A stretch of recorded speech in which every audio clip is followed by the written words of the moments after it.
Hi உறவுகளே, இரவு வணக்கம். எல்லோரும் என்ன பண்ணுறீங்க? சாப்பிட்டீங்களா? இனிமேல் நாங்கள் சாப்பிடணும். அப்புறம் ஒருத்தவங்க கமெண்ட் பண்ணியிருக்காங்க, அண்ணி பாட்டு சூப்பர், வாழ்த்துக்கள்ன்றிருக்கீங்க.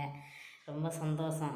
அது எதுக்குன்னா, உங்கள் வீட்டில் ஒருத்தவங்கள நினச்சி என்னை அண்ணின்னு சொல்லியிருக்க பற்றியலா, அதனால் ரொம்ப சந்தோஷம். ஐயா முருகன் கோயிலுக்கு போயிட்டு வந்ததுனால தான் அந்த முருகன் பாட்டு போட்டால் நீங்கள் பாடியே எனக்கு கமெண்ட் பண்ணியிருக்கீங்க. அதில் ரொம்ப சந்தோஷமாக இருக்குது.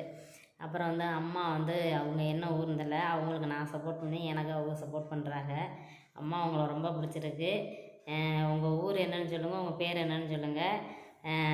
இது எப்படின்னு பார்த்தீங்கன்னா, உங்களை எதனால் பிடிச்சிருக்குன்னா எங்களை மாதிரியே நீங்கள் கஷ்டப்படுறீங்க. ஏன்னா ஏழைக்கு ஏழை தான் சேரணும். ஏழைக்கு ஏழை தான் உதவி பண்ணிக்கணும். உதவினா காசு பணம் நகை இதெல்லாம் கிடையாது. ஒரு சின்ன சின்ன உதவி இது அப்படிங்கிறதுனால அவங்கள ரொம்ப எனக்கு பிடிச்சிருக்குமா. அவங்க ஊரையும் உங்கள் பேரையும் மட்டும் சொல்லுங்கள். பார்த்து பத்திரமா இருங்க. பாய்.